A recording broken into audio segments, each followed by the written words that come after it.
প্রথম পুরস্কার তুলে দিবেন উক্ত অনুষ্ঠানের প্রথম বিজয়ী মুসাম্মদ ইভা মনিকে প্রথম পুরস্কার নেওয়ার জন্য অনুরোধ করছি। পুরস্কার তুলে দিবেন পত্র মসজিদের সভাপতি দেলোয়ার হোসেন দেলু ভাই।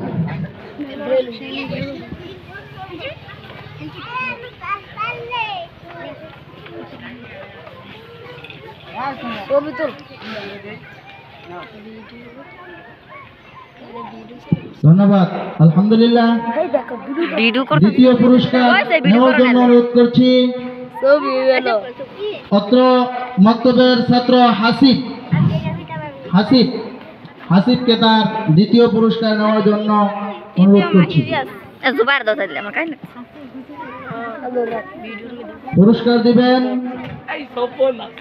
আরফাতবাড়ি মসজিদের পেশ ইমাম ও মাদ্রাসার মুহতামিম, মোহাম্মদিয়া মাদ্রাসার মুহতামিম সালেকুর রহমান সালেক ভাই। তৃতীয় পুরস্কার নিচ্ছেন মাইশা আক্তার।